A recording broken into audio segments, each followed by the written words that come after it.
Terroir. I'm Simon Jacob, your host for this episode from Jerusalem. Before we get started, I ask that wherever you are, please take a moment and pray for the safety of our soldiers and the safe return of all of our hostages. The following is a conversation with two very bright young wine entrepreneurs, Eliyahu Margulis and his partner Tzvi Zucker, the owners and winemakers for Mosaic Cellars. They're both originally from the United States and now live with their wives and children in the northern Israeli community of Dolev, where their winery is located. They are both exceedingly driven by the desire to produce wine, but even more so to create premium wines for the sophisticated wine consumer. Please listen in and join me in learning from their interesting journey towards fulfillment of their ultimate wine dream. Okay, welcome to the Kosher Terroir. I'd like to welcome Eliyahu and Tzvi from Mosaic Winery. Love to have you. It's a pleasure to have you on the podcast. Well, thank you for having us. Yeah. Okay, really a pleasure. We're going to talk a little bit, and we're going to taste some of your wines. Yeah, and go from there. Absolutely. All right. So tell me, where did this dream start? Where did you start with your interest in wines? Well, I mean, our interests from wine probably start individually, but it started mostly on a road trip down to Eilat, where I ended up burning half my hand off in a fire while we were trying to camp out in the desert. But on that road trip, we kind of this idea was birthed to make wine. We wanted to bring a different and unique approach to wine, and that kind of brings us to how Mosaic was born. Mosaic Cellars is an idea to make wine for the connoisseur. It's wine that is unique, both in flavor profile and in the methodology by which the wine is made, trying to make something that isn't the same wine that you see always on the shelf. You go into any winery, as Tzvi would put it. When you go into a wine store, each shelf is more in common than it has differences. So a French Cabernet is a French Cabernet. An American Oak Chardonnay is an American Oak Chardonnay. Wine is commoditized. There are legal definitions in many. If you grow wine in a certain area in Italy, it must be made in a certain way with certain materials. Chianti is only made in a certain way. Yeah, it's 100%. So what winds up happening, though, is for people who are looking to push the limits of their palate. People are looking for that, like, different experience, whether it's to understand how wine is made or even if it's just to, hey, if you do this, this happens. You don't find that on the shelf. And we were, I've been doing this since I was 21, where any chance I had, I'd go to as many wineries as I could and ask as many questions as I could. And there was something really cool about, I don't know, having somebody who has a vision ahead of time as to what an outcome would be and going through a process and creating it. And so what we wanted to do was the anti-commodity, in a way, to do something, an independent variable that a connoisseur can taste. And you may not have to like it, but you will definitely appreciate it. Because here's something that enriches your understanding of how wine is made or what the effects of a certain change in a certain part of the process would be. Interesting. So how did you feel like you wanted to implement that? So we started looking at different things. The first and most obvious way is the varietal of the grape, the Zan. You can go into Zanim, the varietals that don't particularly exist in the Israeli market. You have the same Cabernet Sauvignon and Syrah and Merlot. The Noble Six. And the Noble Six, and then, throw in Carignan here in Israel. And we're starting to see more and more different varietals. There's a big explosion in the market. Yep. But even still, there's still, I would say, the commoditized versions, right? Malbec's coming up and Petit Verdot and Pinot Noir and, Petit Syrah a little bit. Cabernet Franc is, found in unique locations. And well, it's worth telling the story. You may as well. What about Cabernet Franc. The Shemitah wine that we brought is a Cabernet Franc, and there's so little of it in the country that there's a Shiloh Cabernet Franc, and we just we realized that had to be the same vineyard, and it was, because there really is not that many vineyards that are growing it. There are a few. There are a few. No, actually, most of them are going into blends, though. Cabernet Franc is the parent of Cabernet and Merlot. Yep. So it's kind of it's unusual. A mix of Cabernet Franc and Sauvignon Blanc gives you Cabernet Sauvignon. Okay. So taking those different varietals, unique varietals, there's ones that don't exist in the country. There are ones that are unique to Greece, or the ones that are unique to Hungary, or to other parts of Europe that don't exist here. There also is a unique and upcoming market in the we'll call them ancient natural wines of Israel. So Ricanati's putting out wine like that. Gvaot is obviously putting out wine like that. They're going back and collecting the DNA samples of the seeds from the Beit HaMikdash and comparing that to the zanim that are growing in the Arab Kfarim in Israel. Betuni is one of them. Jandali, Marawi are all examples of that. So there's the avenue of the varietal. And then there's also the methodology in that. So different wineries do different things. If you look at Beitel winery, they raisin their wines, right? So drawing on certain aspects of the practice of making wine, natural fermentation, unfiltered wines, first press, free run, all these kinds of things that are, wineries do it. But they do it as a unique run. Mm-hmm. And the idea of our wine is all of that, is to experiment and push the envelope of winemaking, but still produce it at a high level. Very cool. Very cool. So what do you want to try first? So we're going to taste what? We'll start with the rosé, and then I'll pop the red open so that it can start breathing. Yeah. You could see that we, in our higher-end wines, we wax the cork. Tops. Yeah. And then we imprint. See if you want to explain. Sure. This is actually a seal from Sasanian Iran. The time and place of the Gemara. It's a Tzvi, which is why it appealed to me. But it's a nice aesthetic touch.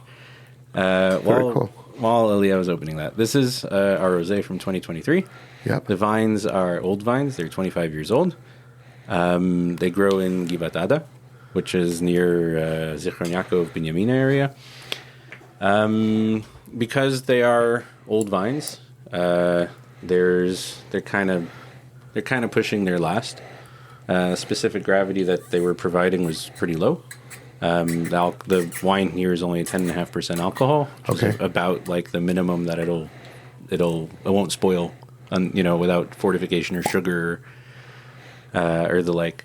What we did that's I guess a little different with the rosé is two things. One, that it was fermented over oak, so we wanted to give it a bit more tannins than it would have otherwise. And the other is we used red wine yeast. And part of that is for color. The color is pretty rich the skins were in contact with this for 15, 20 minutes. Okay. And part of that is also for the flavor profile, to bring out as much of the red grape of the grapes that we used. It's a Sangiovese, as I mentioned. It's a red grape. And so hopefully we'll find out if it comes through on the flavor as you experience it. But the idea was to make a bit of a red white almost as a rosé, where you can still taste the dominant flavors of the Sangiovese grape, which in this instance should probably be like a strawberry cotton candy style of flavor or note, but also with like a sense of body behind it. I'm certainly getting in the nose the strawberry cotton candy, which is really interesting. And what's interesting is it can be drank like this, which is a little bit cooler than room temperature right now, because it's a bit colder. It's winter. But you crisp that up in the freezer for a half hour, 20 minutes before drinking it, and it's a completely more citrusy flavor profile, which is really, really, really unique and with this color is just a joy to drink on a hot day, on a Shabbat afternoon. So this is unfiltered, and it's free run. So again, trying to take this red grape and manipulate it in a little bit more of a unique way. There's not a lot of rosés on the market that are this robust in almost a red wine characteristic to the structure of the wine, while retaining this kind of clarity and fruitiness and lightness to it as well. When you said oak, you mean in a barrel or with oak chips? No, this is done with oak chips. Oak chips, okay. Because it's oak. Yeah, it was fermented with the oak chips. Okay. So the oak chips have been there from the very, very, very beginning. So it does have, because when you ferment in oak, one of the things that's interesting that I never knew, but if you ferment in oak barrels, you don't get the oak from the barrels.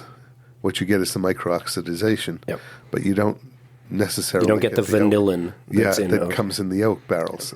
That's why I was wondering how, wait a minute, you fermented it in oak? What oak did you do? Yeah. So we that's did, what I was we did wondering. wood chips, yeah. Okay. And so we also put out a blend this year. We did a young version and one that's currently aging. So the young version was aged with oak wood chips for 2 months, and that, miraculously sold out within the first day. And we called it Young, Wild, and Free because it was young, as I said, 2 months aged. Wild because it was wild fermentation. We took the grapes, a blend of Merlot grapes from Shuva down south, which is Under fire. Under fire. I've spoken to the grower down there, Rachamim, and he's already gung ho for the next season. And what's unique about that Merlot that he grows is he planted it in 2014 under the last war, under the rockets, and now this was picked right before, a couple weeks before the war started here. So we're really hoping to again go after his Merlot, which came out with this beautiful creamy consistency and flavor profile to it. And it's 25% Merlot and 75% Syrah. And the Syrah comes also from Givat Ada. And so it's young, wild, and free being also free run. Right. So it's really light, young. It's already developed some body, but it's young, light, fruity. Great kind of, light red wine to drink on. Can pairs well with light fishes and chickens, but also can be paired well with a meat. And then we're doing that same blend, but we're aging it over oak, and that will be probably 12 months aged. And when you're saying it aged over oak, again, it's wood chips. It's wood chips. Yeah. Okay. Yeah. You're not barreling stuff yet. We will be in this upcoming season. Okay. We will be starting into barrel as we get into higher quantities. Okay. Our goal is 1,000 bottles in 2024. Yep. And upwards and onwards from there. Slowly growing, but methodically and strategically in terms of size, so that we can continue growing our operation. And you're making it in Dolev right now? Yeah, we're making it out in Dolev. Very cool. We've set up a little bit of space in one of our backyards and turned that into kind of a wine operation. Very cool. Yeah. It's actually really nice. It's very crisp. Yeah.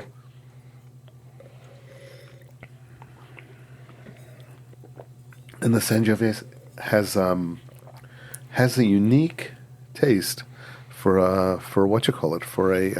rosé. Yeah. And they make them. Dry Sangioveses are a thing in Italy. Yeah. But I've never seen a kosher one yet. Not from Italy. Okay. I have. There's some A rosé? not a rosé. Oh, yeah.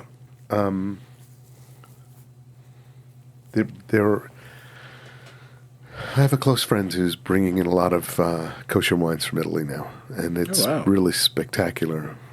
His name is Ralph Medeb, Dr. Medeb, and he brings in some of the highest quality kosher wines in the world, and they're coming out of Italy, and it's pretty amazing. Fantastic. So yeah, he's really an awesome person. So this is delicious. This is really delicious. Thank you. We're very proud of the rosé. I think it, came out really, I think even way better than we expected it, to be honest. Like we thought when we put it together and we started fermenting and we were tasting, and as we were, making it, we were excited about it because it was turning out very well. But I think it came out significantly better than, now that it's especially out of bottle shock, came out much, much better than we could have even imagined. It's tart. It's got, you mentioned strawberries, but it's almost got apples as well. Yeah. Almost that Granny Smith Granny Smith crispiness. apple. Yeah, Right. It's got a real crispiness to it. I think the strawberry, bubblegum comes out right on the nose, right at the tip. But as you get through that flavor profile, it builds. Yeah. It has a really decent body and a good finish that lets you enjoy that wine in your mouth for a couple minutes after each sip. Yeah. That you're not, you're going back for more, but it takes some time. And so the second bottle that we were talking about is the Cabernet Franc. Okay. The Cabernet Franc is a Kedushat Tzvi. It's a Shemitah wine. One second. I just want to tell you about this. Yeah. One of the things that's interesting about this is it's really incredibly well structured. It's got, it really goes across your whole palate. And it does have a nice long finish to it, which is not usual. And it's really pleasurable. So very cool. Yeah. Thank you very much. Okay. We're proud of it, and I agree exactly with what you said. The Cabernet Franc that we brought, like I said, is Kedushat Tzvi. It's Shemitah wine. Yep. Comes out from the Eish Kodesh Shiloh area, the vineyards that are out of there. It was aged over oak wood chips, and this is, we'll call it a proof of concept for the winery. Okay. There were about 25 of these made. Yeah. That's it. That's it. You have to actually really speak into the mic. Not like yes. No, okay. A bit closer. Yeah. We only made about 25 of these in the end. We got very lucky that towards the end of the Shemitah season, once whatever was going to be Otzer Bezdin was cut, whatever was left over was somebody's, the Balad Kerem sent out a Kolkore. It's Shemitah, whoever wants it. Come and get it. Yeah. So we drove down there, and we hadn't really planned to do anything in 2022. When we started planning, it was always with 2023 in mind. And I got a phone call from a friend who lived in Eish Kodesh, and he said, "You're not going to believe this, but they're grapes." I said, "What do you mean they're grapes?" He says, "You come down to the vineyard, whatever you can take, basically. That's yours. It's yours." So I called Eliyahu, and I was like, "What are you doing for the next 6 hours?" And he's like, whatever he was planning on doing. I said, "Nope, we're picking going grapes. to a vineyard. We're going to pick grapes." And basically Nightfall. through sunset, we harvested whatever we could, and then did everything by hand. It was you mentioned earlier you have Ellie from Castel just learning by doing. This was our trial by fire. Yeah. We had a ton of fun. We made a ton of mistakes. When we get into this, there's some cool things to see, but one of them is how much oxygen wound up in the wine at the beginning, and then how it settled out by the end. We opened the same wine 2 different times, about 4 months apart, for the same person. And the first time he drank it, and he said, "Wow, this is the worst. This is terrible. What is this?" It turned, and then 4 months later, he drank it again and said, "This is incredible. It's very complex. There are layers to this. It's very. What is this?" We're like, "Well, it's the same wine." Yeah. Just a little patience. Yeah. Yeah. So that was really the biggest lesson that we learned out of all of that. But it's our bikurim in a way. It's our first fruits. We don't obviously it's from Shemitah. They're not for sale. We open them for cool people, and here we Thank you. Wow. I like being a cool person, but we've got actually new glasses if you wanted to use those, or if you finish that, I'm going to finish this, and then you can just use this glass. Yeah, there's no need to dirty it up. We went rosé first. Okay. You want to wash it out with the rosé anyway, so that's good. That's perfect.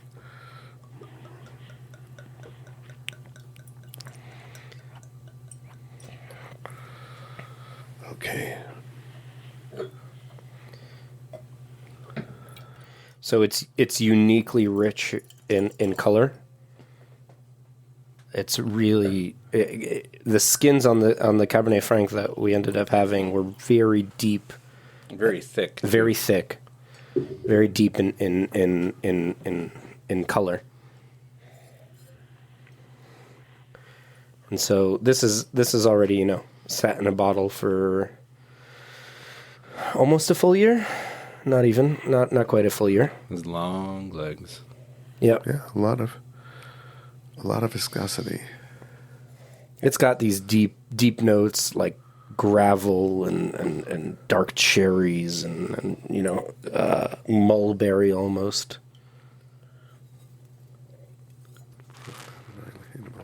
Oh, man. It's got a nice balance, got nice acidity, I think. I would say acidity plus. And a decent body and nice finish. I think it's complex. I think as the wine opens, it gets even more and more complex, really builds on its flavor.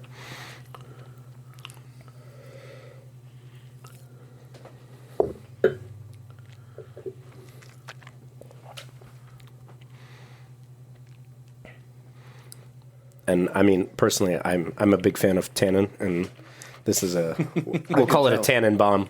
I can tell. Yeah.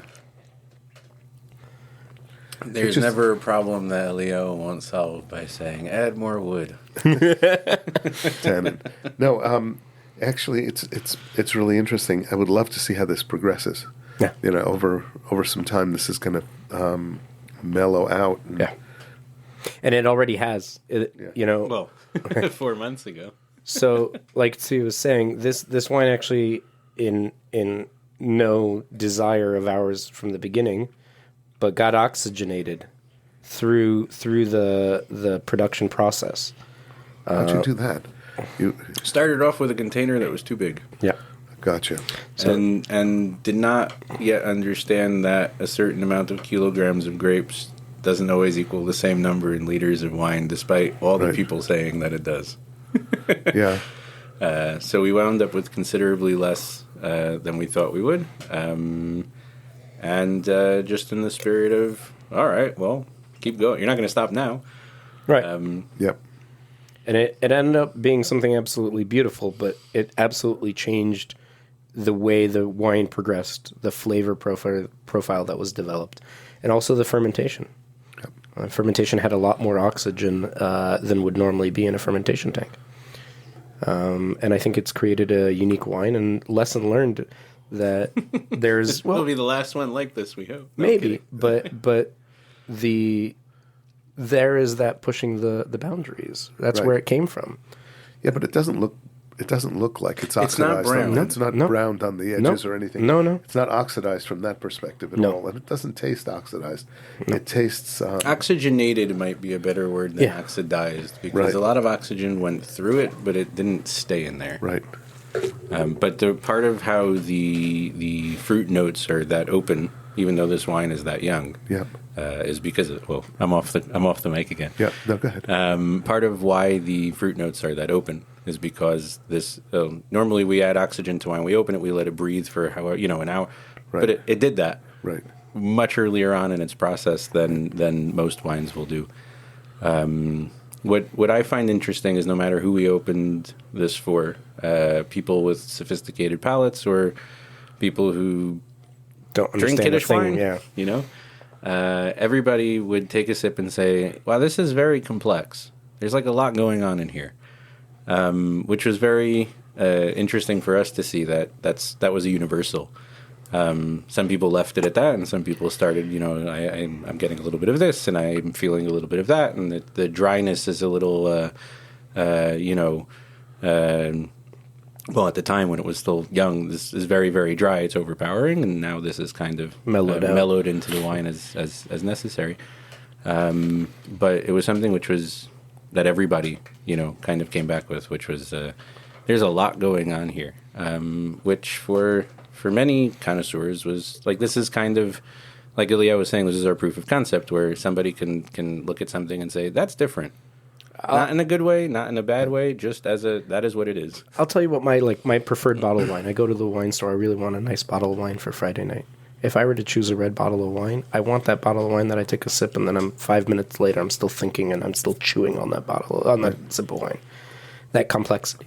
Like at the pinnacle of red winemaking for me is that complexity. You sit and you have to think about the wine. That you didn't just drink it to get drunk or just as a drink.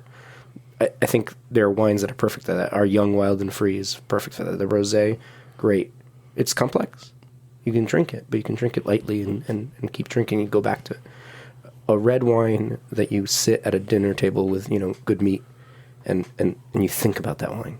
Every sip matters. You're still thinking about it 5 minutes after you've taken that one sip and, I have to go back and I really want, and go through the structure of that wine. That's what the connoisseur does. And that's what I want to see out of a red wine. And so always pushing in terms of that red wine into that direction. Very interesting. Very, very interesting. And also, because of the way we made it in the first one, there's still this, herbaceous quality to it a little bit that you get from a wine that didn't age too long, did not get too much oak flavor on it. This sat, what was it, 6 months? 6 months over oak. Oak chips. We also left in a lot of stems for the fermentation. That's right. So there's a very herbaceous quality to the wine that also is not as prevalent in a lot of wines. But it's also not overpoweringly green. It's not. Sometimes wines like that can be really not desirable. They taste more like stem than grape. Yeah. Yep. No, it's very cool. So that's lovely. Yeah. So, where are you looking forward to? Yeah, our future is bright. We were actually sitting down the other week talking about our plans for 2024 season. Yep. Where we already know that there is going to be a single varietal.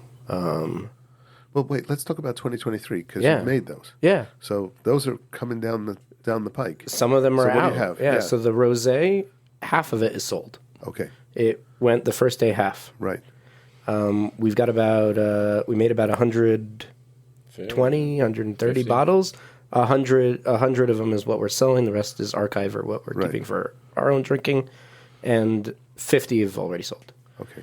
We made 40 Young, Wild, and Free bottles. These are the young blend of Syrah and Merlot.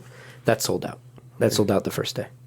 And then there's about another 150 bottles worth of the red that's still aging. Yeah. And that'll be ready probably around Rosh Hashanah, Yom Kippur time. Yeah. Late 2023. 24. Sorry, yes, 24. Late 24. Late 24. Very Right. cool. And then for And that's a 2024 combination of what again? That's the same blend as the Young, Wild, and Free. So that one actually on the label is a little pasuk, which is a bit of a pun towards where it's from. Eliyahu mentioned 25% of it is Merlot from a moshav called Shuva, and 75% of it is Syrah from Givat Ada.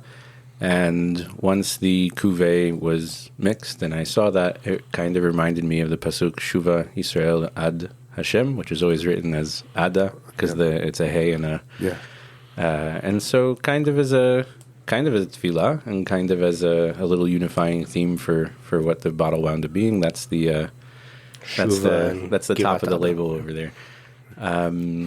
So it'll be bottled under the name Cuvée Sauvage. Sauvage for the wild fermentation, and Cuvée because that's actually what it is. It was blended before aging. And then coming down the pike for 2024, we plan to try our hands at an orange wine, using some Muscat Alexandroni coming from also Givat Ada, same vineyards. We're returning to the Syrah. It has exquisite, wonderful acidity. It can age for a long time. It thrives there. We're coming back to that, and we're also adding Petit Verdot to the mix. Yep. We're still planning out exactly how that'll break down, if they'll both be single varietals, if we'll blend it, if we'll do all three, some of one, some of the other. But those are the ingredients that we're excited to play with. Yeah. Very cool. We also did, this is a little known secret that I think maybe 4 people in the world know. We did take Merlot from Shuva, and we are aging it individually. We made 10 liters of it. Very small batch, just to see what a single varietal of that Merlot is. Because when we tried what came out, what's unique about the Syrah that we got from Givatad and the Merlot we got from Shuva are both naturally fermented. And both naturally fermented in almost a unapologetically surprising way. We went in, we crushed the grapes, and had the fullest intention. I bought all the yeast that we need to make this wine with, the yeast that we wanted. And by the time that we went in to put in the yeast, it had already started. It was fermenting. bubbling like the witch's cauldron. Exactly. And at that point, as winemakers, you have to also respond to, what the natural grape is giving you. And in this case, it was clearly shouting at us that we should ferment it naturally, and it did, and it fermented beautifully. Not a single drop of yeast was added, not to the Syrah, not to the Merlot. And the result of that with the Merlot is this really unique creaminess that just rides the full palate as you drink that Merlot. We tried it actually today, gave it a lick to see how it's progressing, and it's just something wonderful. Very cool. Very cool. And so the plan for the future is to continue pushing the envelope in both methodology and varietals and doing something unique. Orange wine, we wanted to age it. The Moscato Alexandroni, there's other works that we want to do unique to white wines in the pipeline, using some unique aging vessels as well. One other pipe dream we'll get to in the white wine sphere is to do a Retsina, which is a bit of a historical interest of mine. Up until a few hundred years ago, maybe 100 max, one of the ways that wine was preserved was with pine tar, coating the inside of the clay vessels that it was sitting in. And I've wondered for a really long time what that must have tasted like. I grew up in I grew up in Brooklyn, and I never. So you were exposed to a lot of pine trees. It's mostly maple and birch. I was going to say. But I had to look it up when I got here because I had no idea what the types of trees were as a proper New Yorker. They were just trees, like 5 of them. But I never saw. I didn't know what Retsina really was until I started. I mean, I read a British travel writer, and apparently Retsina is very popular in the United Kingdom. And I said, "What's Retsina?" I'd never even heard of that before. And once I worked out what it was and where it came from and what the history of it was, it's something I've wanted to do for a long time. Well, the north here is also riddled with Aleppo pines and other kinds of pines, and it's just a simple task of tapping it, and then you have it naturally. In New Jersey, it was a plague because the pine trees would drip on your car. Yeah. And then it would freeze. And it would crystallize. It would crystallize in your car, and it's quite impossible to get off. Yeah. Okay, it's not an easy task without taking off the paint. Yeah. So it's the first glue. Yeah, pine tar is the first glue. Right. Yeah. So, there's good to it and not so good to it either. The other thing is you don't want to burn non-dried pine. That's right. Because it's very acrid. Flammable. But it's also awful smelling. Acrid. Yeah, it's an acrid smell. It's the reason why when you smoke meat, you don't use pine. You use a hardwood, like an oak or an ironwood or a cherry. That's also something that's also in our list of eventual experiments to experiment with, is different kinds of woods. Oak was picked because it does a really good job with adding vanillin to wines. But there are all sorts of other interesting compounds. Hardwoods, I mean, I'm sure there are people around the world that are doing it, but it's not something which is common. They're doing it here. Yeah. I'm telling you, 2 things you should do. I mean, I don't want to be presumptuous and assume that you're not. There's a wealth of really great winemakers here that you should talk to. If you're going to start playing with orange wines, I would definitely call Yaakov Oria. He's very, very responsive. Yep. He's very busy with his winery down south in Pinto Winery, and also with his own production with Oria stuff. But he is he's one of the first people in Israel seriously to take orange wines seriously, and he is and he's gone through a lot, and he has a lot of notes. Yeah. He keeps meticulous notes of what he's done and how he's done it and what's going on. And he's an incredibly creative winemaker. He does not sit on his laurels. The last wines he's been making have been single vineyard, single varietal. Oh, wow. 12 or 13 different fermentations. Okay? Yeah. And then blending each of those, the full control. Fermentations together. You know who does that also? Yatir Winery does that as well. Not anywhere near this level. Yeah. I know Yatir as well. Yeah. But Yaakov is like wild, mad scientist. But it's I'll be honest, his whites that he's produced that way have been unbelievable. They're like fine white burgundies coming out of Israel. And it's like crazy to see. Yeah. Winemaking, you can compare it to so many different things. I think of it almost in a symphony kind of way, or in a cooking kind of way as a chef, right?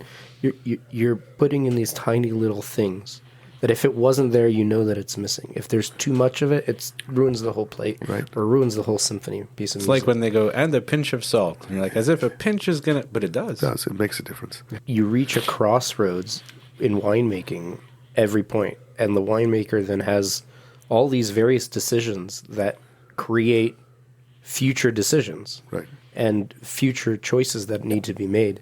And those choices are infinite. Like you said, you can ferment 2 different wines. We've had this conversation just on a logistics standpoint. We always call it solving a puzzle with moving pieces. Yeah, that's exactly. And one of my favorite things to do is solve puzzles that are moving. So, and I do that on a daily basis in my job. But basically, now you have to say what it is. In my job, I design mass transit stations, public train stations. Metros and things like that. Very cool. As an architect, but with wine, if you're fermenting beforehand, right?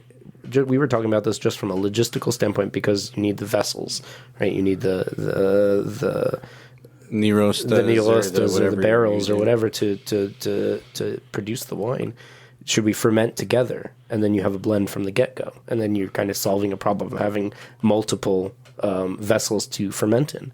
Or multiple tanks to ferment in, or do you ferment them separately and then you have full control into how they blend afterwards? And that's unique, but that again is a decision that the winemaker gets to at the very beginning. That's one of the reasons, by the way, that many of the wineries use barrels. Yeah, because when you have these big fermenters, you're very limited as to what you can feed back into it. And you need enough volume to be able to fill that. Exactly. And a lot of them now have stacked fermenters. Yeah. So they've got multiple fermenters in one big steel vat. But it's hard because there's this constant war of, hey, I don't want to leave it open to oxygen. Right. I want to leave it in a place. And that defines more where it's going to end up than anything else, because sometimes you just don't have something to put it into that's the right size. Yeah. So you came up to that early on. Yeah, but very early. We cut our teeth well and quick. Yeah. But most winemakers have that issue. Yeah. And that's why they use barrels. So what we did a lot of in 2023 is also experiment with another aspect. So we spoke about methodology, we spoke about varietals, but one thing that I think gets hidden in winemaking, and I think it's something hidden and stays with the winemaker, is yeast. So yeast can control significantly how a wine ferments, not only how it ferments, but the flavor profile that is extracted out of the grapes. And yeast has a lot of influence on the flavor of the wine. Very much so. Yes. But I'll tell you one of the other things you haven't run into yet. And I'm not acting like a smart guy because I have not. I've made very little wine in my life. But I've experienced winemaking enough to know this. Your facility is kind of outside right now. Half and half, yes. Okay, so you're into natural yeast from the grapes and what have you. Once you have a facility, there's no way you can ever have natural yeast from grapes anymore because the yeast goes into that winery and it's everywhere. Mm-hmm. So once you use commercial yeast, you can think that you're not. But the truth is, you're still using commercial yeast. Yeah. So what winemakers try to do is use the yeast that they want and overpower whatever's left in the winery that they've had before. That's right. And it's not because they don't like trying to do it naturally. It's just an impossibility once you get to a certain size. So what we were doing, and because maybe we're blessed with still being very, very small, is we did both natural and desired yeast fermentations. The rosé that we spoke about is a unique, we took a red wine yeast for that. We also made a wine that we're entirely keeping to ourselves, which is, it's the mirror image of the rosé. Yeah. The rosé it was made from red grapes. The grapes were taken out of weren't fermented in the must. But we had the grapes. So I put them in a different barrel, and I threw actually white wine yeast into it, an exact mirror image, and said, well, we'll see what happens, right? And it turned out a red wine. And what happens is it looks, it's pale. It's not quite a red wine. You can see that some of it's missing. Blush. But, well, I mean, it's red. It's not a dark, it's not the same kind of rich, red color as the Cabernet Franc here. Or as a Sangiovese may sometimes be. And what is fascinating is if you drink it with your eyes closed, you'll swear it's white. The yeast made that much of a, and again, that was something which held true whether somebody was a novice, a connoisseur, even though like your eyes are kind of just lying to you at that point. It's funny. I was at one of the wineries, and I tasted this wine, and I said, "Wow, this has got some real body to it. How did you get it with this varietal?" And they said, "Oh, you taste that, don't you?" And I said, "Yeah, but I have no clue how you got it with this varietal." And they said, "Actually, we threw it on the lees of some Grenache that we had sitting." And I said, "Oh, that's crazy." I'm convinced that in the Bayit Rishon, this was one of the, let's call it technological advances that powered the economy here. There are a lot of mishalim that Nevi'im give, where they call the aristocrats the shmarim on which everything else sits. And the way that they describe it, you get the concept that they saved them year over year, that it wasn't something where, like, there was, yeast making was just as much of the technology as winemaking was. Which was fascinating just to see as, like, learning Tanakh, and it was a little bit of what motivated us to start, like, messing around with it as a thing. But it wasn't something I had given really any thought of until I started making wine. You never see, I mean, I've never seen on a label where somebody will say this was made with this yeast, or any other strain of. Let me tell you, the winemakers know exactly what yeast is. Sure. Exactly, but that's what I'm saying. It's hidden but from the connoisseur who's drinking it doesn't know. No, in some instances, we made some wine with Vitkin, a friend of mine, Avi Davidovitz, and myself, and Asaf Paz, and they used very specific yeasts because we tasted it, and this is what, and Asaf said, this is what we need to use. It's also funny because a number of the winemakers that I've met and interviewed and spoken come from bread and pastry. And I said, wait a second. Did you get into yeast and then you decided you're going to go into wine? And they all go, no, maybe. They all kind of love yeast. And I guess, you'd go into beer making as well that way, but that's more of a direct route. But wine is a real challenge. It's a lot of fun, and it's really interesting. But it's not lost on most winemakers how important yeast is. Well, that's like I was saying, it's a hidden aspect to winemaking that I would say the general public don't get to experience. And so as we're discovering into our own winemaking journey, the different varieties of yeast, but also the influence of yeast on both the flavor and the fermentation process, and then the end result, right? So you mentioned Yatir. Yeah. One of the things that came to mind when you were speaking before was that Yatir has a bunch of vats now that are out of different woods that are not oak. And concrete? Well, concrete's another whole story. Yeah. So that's another whole story. You can talk to a bunch of people about that. I would strongly recommend that if you ever wanted to go into the concrete winemaking business, speak to Amichai Luria. Yeah. But that said, they use different woods because they have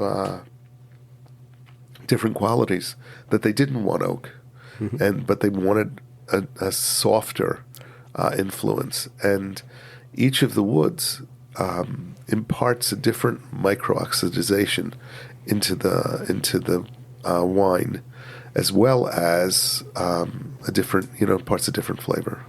So it's different, and there are a lot of options. Yeah, I mean, I think that's part of it. That's part of the winemaking process, is all those options. And Right. then It's part of what into how we named ourselves, or at least what we were trying to do, is because there are all these different little pieces that, if you zoom out, really paint a differit picture. It occurred to me, a bottle of wine. Well, it occurred to me that there's an art form that does exactly that. But it stuck for the pun that mosaic also means as referring to Moses. Yeah, true. It's a big part of tradition, innovation, and where we come from and what we're trying to do. But all those little moving pieces and all those little things that wind up making massive differences down the line in terms of what happens and what people taste. And you can take the same grapes and wind up with two. Maybe a classically trained connoisseur will be able to say they came from the same vineyard, but. That's what makes it fun. That's what makes it. I feel like that's why connoisseurs love it. There are minute differences to understand and then appreciate. I asked you earlier, I introduced you earlier mistakenly as Mosaic Winery, but it isn't. It's actually Mosaic Cellars. Yeah. So that's it's hard to find you guys, because if you put in the word mosaic, Amichai Luria has got you beat. Of course. Hands down. Of course. His highest as well. I know. So it's hard to even find you guys looking for it, though you do have a LinkedIn page. Yeah. And I'll include, the links to get to you guys. Well, we're expanding our footprint. We're really green in terms of the social media presence, and that's something we're building up. Our focus has been the wine for now, and we're getting the winery to a point where it's at a certain volume and a certain capacity, funding itself.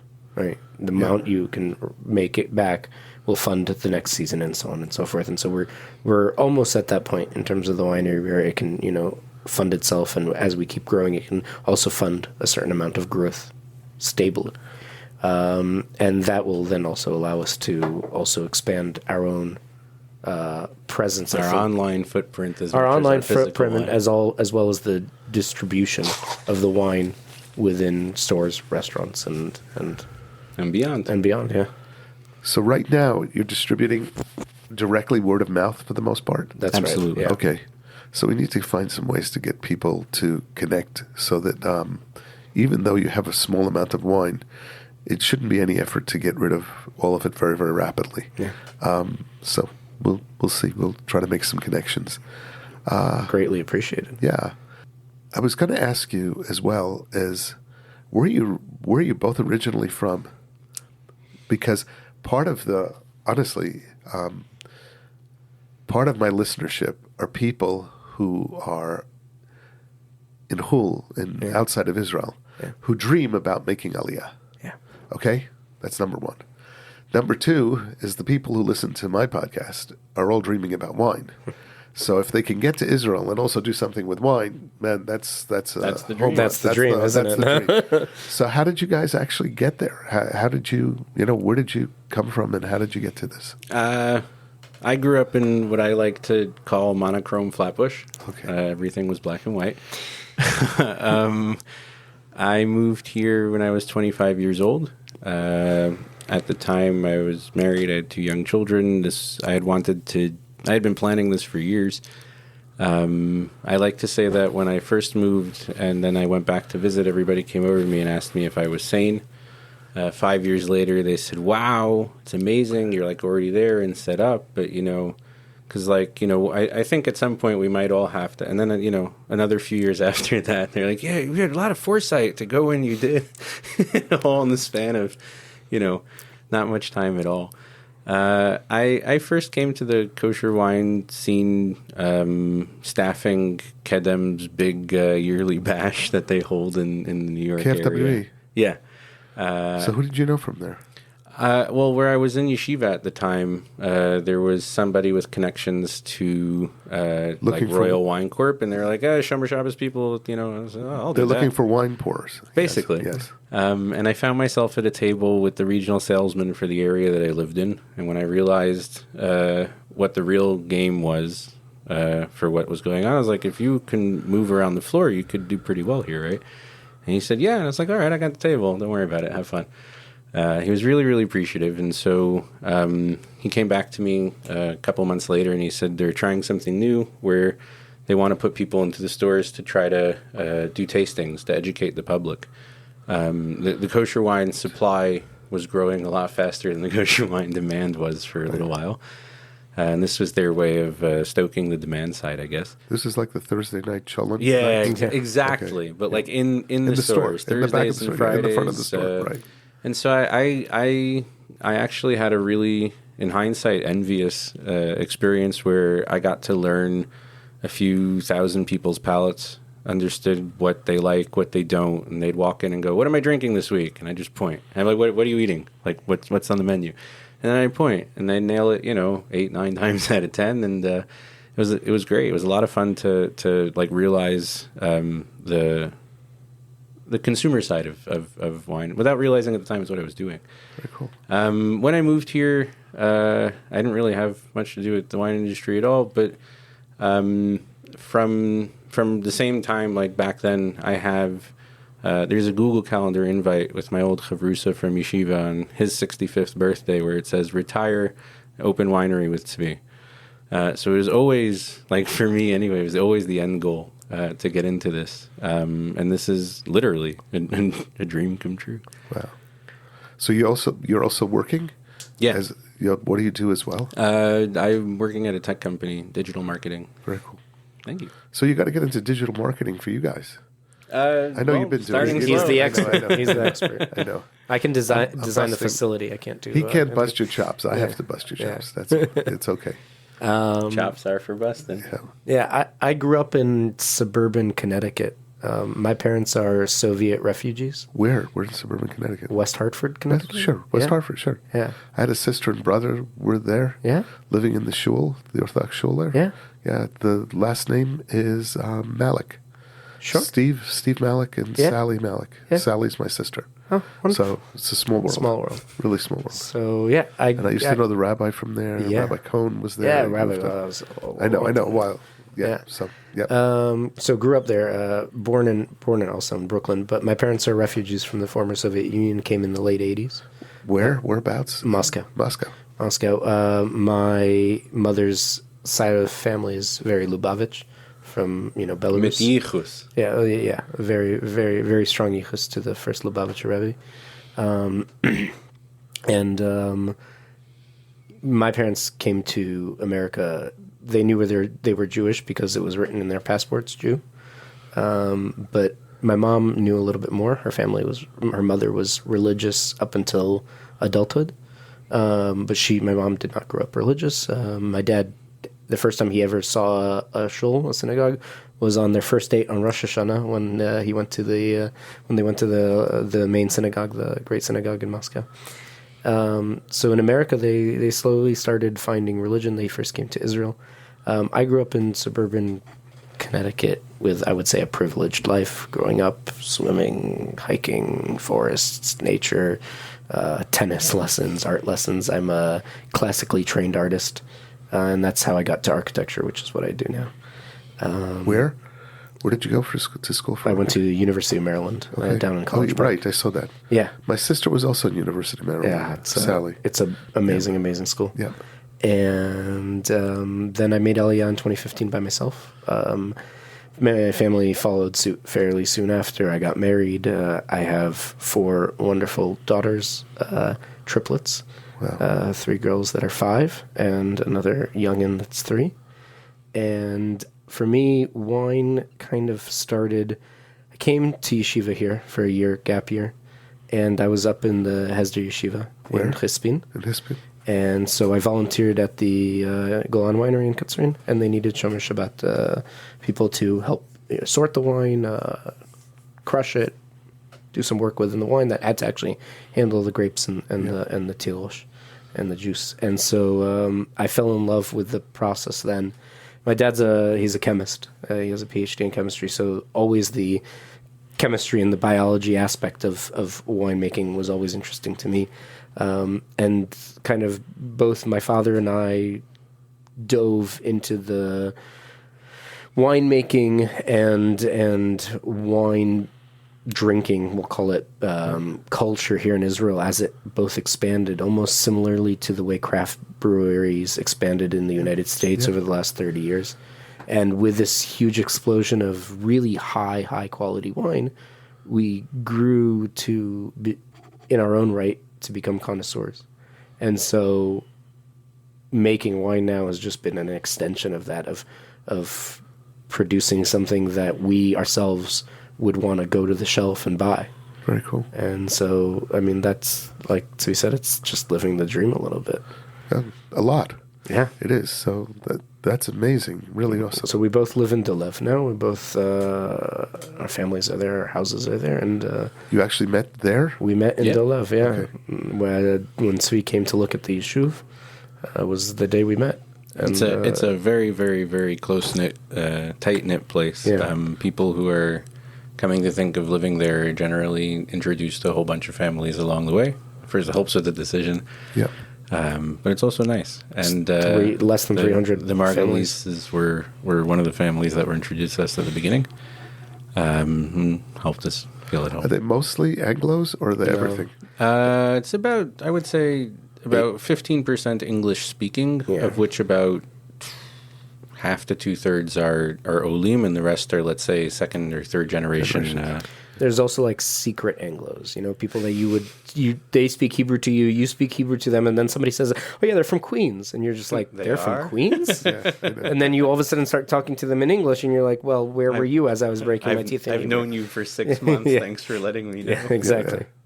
But 15-20% is about English speakers that Very cool. and it's beautiful. It's a beautiful community. It's up in the mountains, and West Binyamin is a very, very nice, magical place. and there are vineyards there, very unique to West Binyamin. There's not a lot of vineyards in that area, but in Dolev there's Khamim, and it's a really, really beautiful area. And so we happen to be lucky to also make the wine in our backyard, quite literally. And right now we're looking to expand facilities wise as well. We need bigger spaces, storage space, obviously, and production space. And that's all part of, building a winery and growing and, the growing pains of trying to produce and build something. Everybody talks about sustainability, but there's more than one meaning to that word. Yeah, sustainability is like, how do I have money for next year? And next month, right? Yeah. I know. Yeah. It is kind of funny. Yeah. But yeah, Olim. I talk to Olim a lot of the time, especially architects that want to come to Israel. But Olim that come to Israel, and if they have a dream, and they have the ability to chase that dream, both financially and with the know-how and mentality, I think Tzvi and I are a good example of if you work it out, if you try, if you study. I mean, I don't think at any point we were ever surprised in the winemaking process by a result, in the sense that something would happen. We were like, oh, we know exactly why that happened, because we did our research, we did our, our own education. If you will, it is no dream. Yeah. but for real. Thanks, Herzl. Yeah, well, but it's true. But, yes, it is. It's true. I don't know if this says more about I guess how I think of myself, but if I can do this, I'm pretty sure nearly anyone can. You think so little of yourself, so it's okay. It takes, it takes a certain amount of dedication. It takes a certain amount of pluck.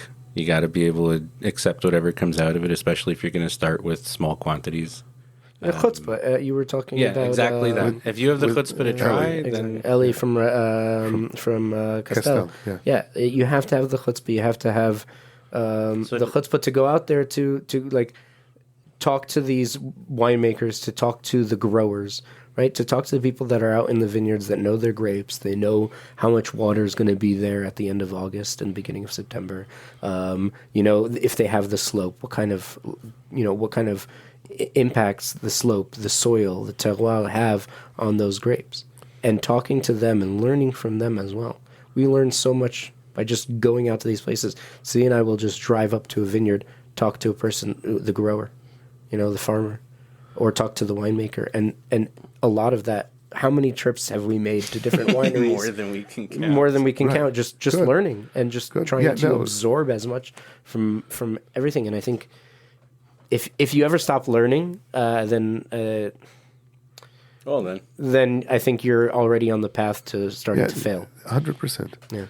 What I've found is that the winemakers who have become successful they have very open minds. And even Eli Ben Zaken, I mean, he has an incredibly open mind as far as, learning new things and experiencing things and asking questions. He doesn't have any problems asking. And there has to be flexibility in the winemaking process. Right. You have to be flexible, and you have to react and also be able to accept what the wine gives you. Right.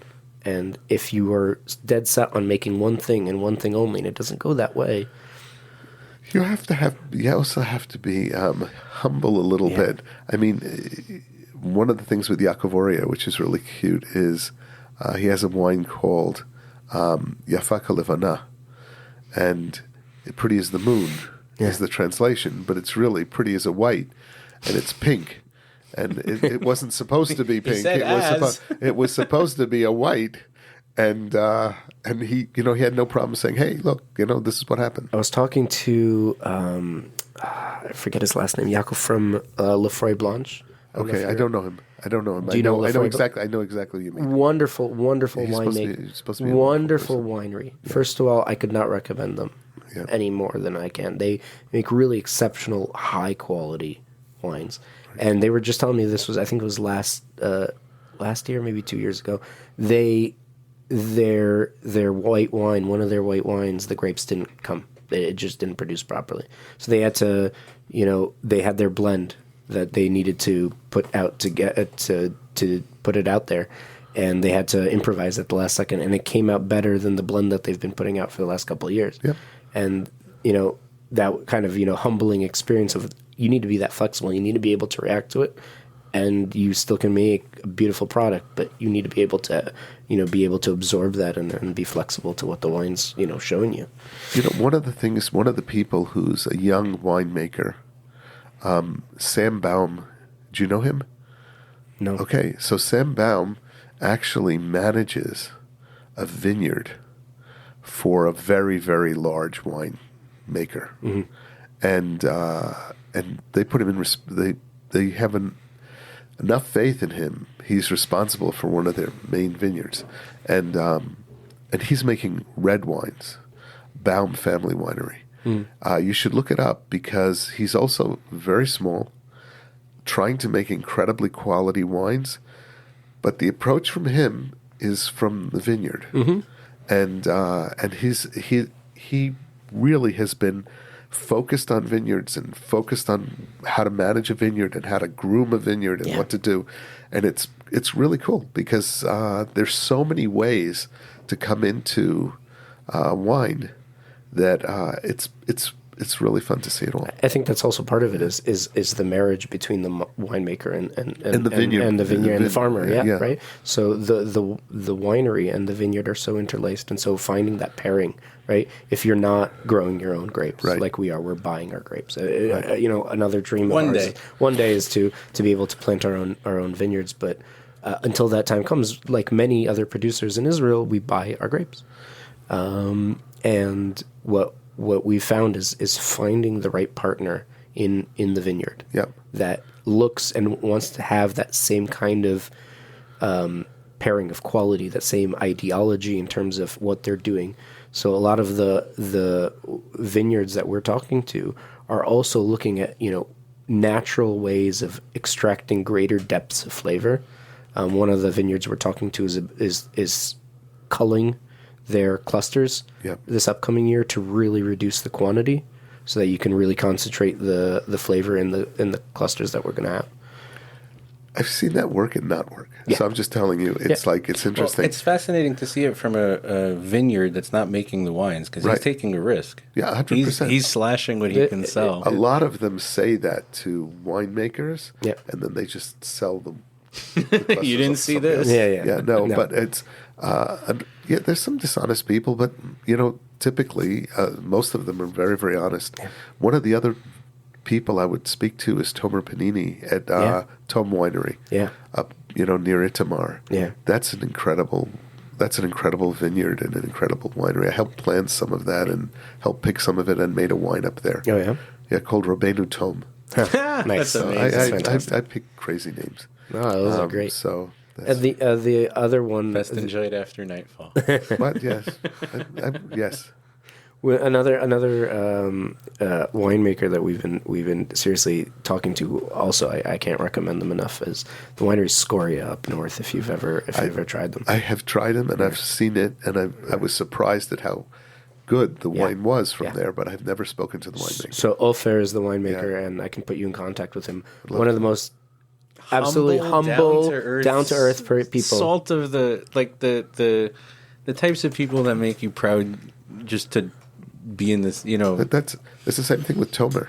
It's like looking at a halutz from 1950. Yes, that's exactly. The guy looks exactly like an image from a poster. That's right. So it's like crazy. And so Scoria, they produce really, really high quality wine. Really high quality wine.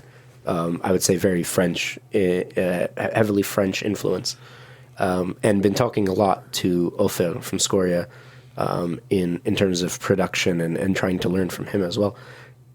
There's a wealth of knowledge in this country, and everybody's willing to share. Yeah. Which is one of the coolest things that's out there. You'd be surprised. Some of the biggest winemakers are open to talk and what have you.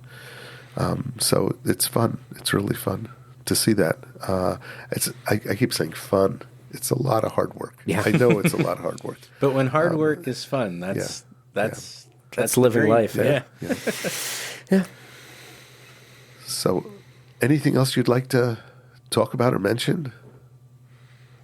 No, I mean, this was a wonderful. Thank you so much for having us. This is amazing conversation. It's a real pleasure to have you on the Kosher Terroir. Now I'll need to get all the numbers for all the names that we mentioned so we can go follow up. I have no problem doing that. I have no problem. Absolutely no problem. And we'll leave this wine with you. Of course. Thank you. Obviously, I want to taste it. I really want to give it a little bit of time. Absolutely. The red wine will. And put the rosé in the fridge a little bit. I'm going to. Thoroughly enjoy it. Thank you. That's really awesome. Thank you. Wow.